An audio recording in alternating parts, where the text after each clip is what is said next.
MRW வழங்கும் தொழில் முனைவோருக்கான நீர் சுத்திகரிப்பு மற்றும் மறுசுழற்சி தொடர்பான ஒரு அரிய கண்காட்சி வரும் டிசம்பர் 20 முதல் டிசம்பர் 22 வரை. டெலிவிகடன் நேயர்களுக்கு வணக்கம். நான் உங்க ஜீவா பேசிட்டு இருக்கேன். வாரம் நம்ம டெலிவிகடன் சேனல்ல டெலிவிஷன் தொடர்பான பல எக்ஸ்க்ளூசிவான தகவல்கள் நம்ம பார்த்துட்டு இருக்கோம். அந்த வகையில் இந்த வாரமும் நான் பல எக்ஸ்க்ளூசிவான செய்திகளோட வந்திருக்கேன். அது என்னென்ன அப்படின்றத இப்போ நம்ம வீடியோக்குள்ள போய் பார்க்கலாம்.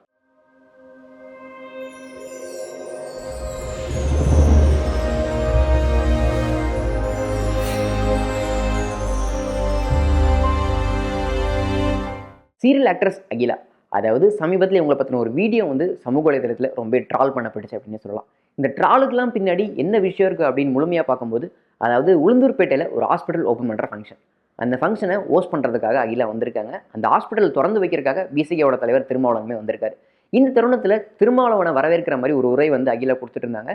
இந்த சமயத்தில் திருமாவளவன் வந்து அகிலா வந்து பார்த்துட்டே இருக்கார் அப்படின்ற மாதிரி ஒரு வீடியோ வெளியே வந்து அது பயங்கரமாக ட்ரால் பண்ணப்படுச்சு அப்படின்னு சொல்லலாம். தொடர்ந்து இது சம்மந்தமாக மீம்ஸ் வந்து சோஷியல் மீடியாவில் வந்துட்டே இருந்துச்சு. ஸோ இதுக்கப்புறம் அகிலா பயங்கரமாக டென்ஷன் ஆகிட்டாங்க. இது சம்மந்தமாக அவங்க என்ன பேசியிருக்காங்க அப்படின்னு சொல்லி பார்க்கும்போது, நான் எந்த ஒரு கட்சியிலுமே உறுப்பினராக இல்லை, ஒரு கட்சி தலைவரோட இருந்தால் நான் அந்த கட்சியில் இருக்கேன்னு அர்த்தமா? ஸோ இது கூட பரவாயில்ல, ஒரு கட்சி தலைவரோட சேர்த்து இல்லாமல் பேசுவீங்க, உங்கள் வீட்டில் அக்கா தங்கச்சி எல்லாமே இருக்காங்க, அவங்களும் இந்த மாதிரி சேர்த்து வச்சு பேசினா நீங்கள் வந்து சும்மா இருப்பீங்களா அப்படின்ற மாதிரி ரொம்பவே கோவமாக பேசியிருக்கிறாங்க. சீரியல் ஆக்ட்ரஸ் சித்ரா, அதாவது பாண்டியன் ஷோ சித்ரா, இவங்களோட மறைந்த தினம் வந்து கடந்த வாரம் அனுஷ்டிக்கப்பட்டுச்சு. தங்களோட மகளோட நினைவாக சித்ராவோட பேரண்ட்ஸ் என்ன பண்ணியிருக்காங்க அப்படின்னு சொல்லி பார்க்கும்போது, ஆதரவற்றோர் இல்லத்துக்கு போய் சாப்பாடு, அதாவது அன்னதானம்லாம் கொடுத்துருக்காங்க. இந்த நிகழ்வில் யார் கலந்துருக்காங்க அப்படின்னு சொல்லி பார்க்கும்போது, அந்த தொடர்லேயே சித்ராவுக்கு அம்மாவை நடிச்சிட்டு இருந்த சாந்தி வில்லியம்ஸ் அவங்களுமே இந்த நிகழ்வில் வந்து கலந்துருக்கிறாங்க. ஸோ சமீபத்தில் சித்ராவோட பேரண்ட்ஸ் வந்து ஒரு கோரிக்கை வச்சுருந்தாங்க. அதாவது சித்ராவோட வழக்கை வந்து சென்னை நீதிமன்றத்துக்கு மாற்றி வைங்க அப்படின்ற மாதிரி ஒரு கோரிக்கை வச்சிருந்தாங்க. இந்த கோரிக்கையை மறுத்து கோர்ட் என்ன சொல்லுச்சு அப்படின்னு சொல்லி பார்க்கும்போது, இந்த வழக்கை வந்து சீக்கிரம் முடிங்க அப்படின்ற மாதிரி உத்தரவிட்டு இருந்துச்சு. ஸோ இப்போ இது என்ன எதிர்பார்க்கப்படுது அப்படின்னு சொல்லி பார்க்கும்போது, இந்த வழக்கோட தீர்ப்பு கூடிய விரைவில் வரலாம் அப்படின்ற மாதிரி எதிர்பார்க்கப்படுது. ஆக்ட்ரஸ் சுகன்யா, இவங்க வந்து நம்ம சின்ன கவுண்டர் படத்தில் பார்த்துருப்போம். இது மட்டும் இல்லை, இவங்க நம்ம வந்து பல திரைப்படங்களில் பார்த்துருப்போம். சினிமாவுக்கு ரெஸ்ட் கொடுத்ததுக்கப்புறம் டெலிவிஷன் பக்கமும் வந்திருந்தாங்க. அதாவது ஒரு சீரியலுமே நடிச்சிருந்தாங்க. அதாவது ஆனந்தம் சீரியலில் நடிச்சிருந்தாங்க. அந்த சீரியல் வந்து ஒரு நல்ல வரவேற்பு கொடுத்துச்சு அப்படின்னே சொல்லலாம். ஸோ அதுக்கப்புறம் என்னென்னு பார்த்தா, இவங்களை சினிமாலையும் பார்க்க முடியல, சீரியலையும் பார்க்க முடியல, ரெண்டுத்துக்குமே ரெஸ்ட் கொடுத்துட்டாங்க. இப்படி ரெஸ்ட்டில் இருந்து அவங்கள திரும்ப சீரியல் பக்கம் வந்து கூப்பிட்டு வந்திருக்காங்க. இவங்க கம்பேக் கொடுக்குற ஒரு சீரியல் வந்து கூடிய விரைவில் தொடங்க இருக்குது. இது தொடர்பான அறிவிப்பும் விரைவில் வெளியாகலாம் அப்படின்ற மாதிரி எதிர்பார்க்கப்படுது. அதாவது சினிமா சீரியல் சீட் இருக்கிறவங்களுக்கு வந்து ஒரு ஆசை இருந்துகிட்டே இருக்கும். இந்த மாதிரி ஒரு கேரக்டர் நம்ம வந்து பண்ணியே ஆகணும், நம்ம கரியரில் வந்து இப்படி ஒரு கேரக்டர் நம்ம பண்ணியே ஆகணும் அப்படின்ற மாதிரி பலருக்கு ஆசை இருந்துகிட்டே இருக்கும். அந்த வகையில் நம்ம பிக் பாஸ் சரவண விக்ரம் இருக்கார் இல்லையா, அவருக்குமே பரியேறும் பெருமாளோட கதிர் கேரக்டர் மாதிரி எனக்கு ஒரு கதாபாத்திரம் பண்ணணும் அப்படின்ற மாதிரி ஒரு ஆசை இருக்கான். ஸோ பிக் பாஸ்க்கு போகிறதுக்கு முன்னாடி வந்து சினிமா பக்கம் பயங்கரமாக வாய்ப்புகள் தேடிட்டு இருந்தார் அப்படின்ற மாதிரி சரவண விக்ரமோட ஃப்ரெண்ட்ஸ் வந்து சொல்கிறாங்க. ஸோ இது மட்டும் இல்லை, இப்போ பிக் பாஸ் நிகழ்ச்சி முடிஞ்சதுக்கப்புறம் வெளில வரார் இல்லையா, வெளில வந்ததுக்கப்புறமா பெரிய திரை முயற்சியில் ஒரு ரொம்ப ஈடுபாடோட இறங்க போகிறாரு அப்படின்ற மாதிரி சொல்கிறாங்க. தினேஷ் ரச்சிதா, இவங்களோட விவாகரத்து வழக்கு வந்து ரொம்ப நாளாக பேச பெருட்டே வந்துட்டு இருந்துச்சு. ஸோ இப்போ என்னன்னா, இந்த வழக்கு நீதிமன்றம் வரைக்கும் வந்திருக்கு. இந்த மாதம் இறுதியில் இந்த வழக்கோட வாய்தா நடக்க இருக்கு. இப்போ தினேஷ் வந்து பிக் பாஸ் வீட்டுக்குள்ள இருக்கிறதுனால அவருக்கு பதிலாக அவரோட வழக்கறிஞர் வந்து இந்த வழக்கில் ஆஜராவார் அப்படின்ற மாதிரி எதிர்பார்க்கப்படுது. ஸோ இது சம்மந்தமாக தினேஷோட பேரண்ட்ஸ் என்ன சொல்கிறாங்க அப்படின்னு சொல்லி பார்த்தோன்னா, இதுக்கப்புறமா இவங்க ரெண்டு பேரும் சேர்ந்து வாழ்வாங்க அப்படின்ற மாதிரி ஒரு நம்பிக்கை இல்லை. ஸோ இதுக்கப்புறம் தினேஷோட கரியரில் ஃபோக்கஸ் பண்ணால் நல்லா இருக்கும் அப்படின்ற மாதிரி அவங்க பேரண்ட்ஸ் சொல்கிறாங்க. அதாவது நந்தினி சீரியல் வந்து ஒரு சூப்பர் டூப்பர் ஹிட் அப்படின்னே சொல்லலாம். இந்த சீரியல் மூலிமா பலருக்கும் பரிச்சயமானவர் தான் ராகுல் ரவி. அதாவது அந்த சீரியலில் வந்து லீடாக பண்ணிருப்பாரு. ஸோ இவருக்கு வந்து கடந்த 2020ஆம் ஆண்டு இதே டிசம்பர் மாதத்துல தான் கல்யாணம் ஆகிருந்துச்சு. கல்யாணம்னா ஒரு 3 மாதத்துலேயே இவருக்கு வந்து வேற ஒரு பொண்ணோட ரிலேஷன்ஷிப் இருக்குது அப்படின்ற மாதிரி இவருக்கும் ஒரு மனைவிக்கு இடையில ஒரு பிரச்சனை எழுந்துச்சு.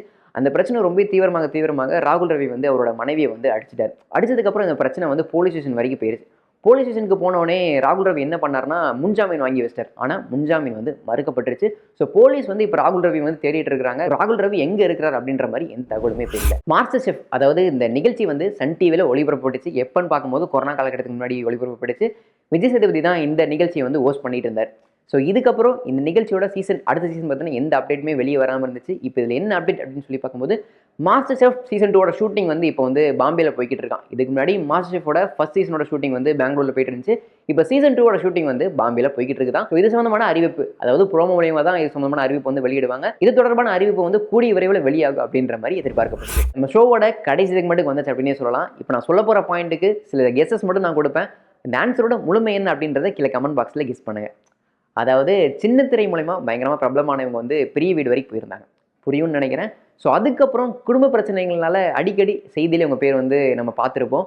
ஸோ இதுக்கப்புறம் இப்போ சமீபத்துலேயுமே ஒரு தேசிய கட்சியில அவங்க வந்து சேர்ந்திருந்தாங்க. அந்த தேசிய கட்சியிலேயே பொறுப்பு வாங்குற முயற்சியிலுமே இருந்திருந்தாங்க.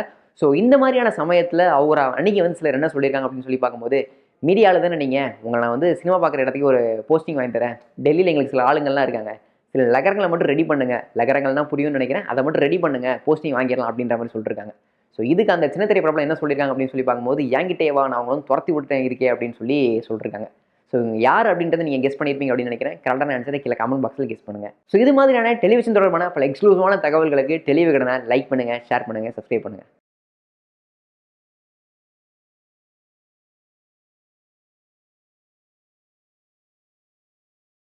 SRW வழங்கும் தொழில் முனைவோருக்கான நீர் சுத்திகரிப்பு மேலாண்மை மற்றும் மறுசுழற்சி தொடர்பான ஓர் அரிய கண்காட்சி வரும் டிசம்பர் 20 முதல் டிசம்பர் 22 வரை நமது சென்னை ட்ரேட் சென்டரில்.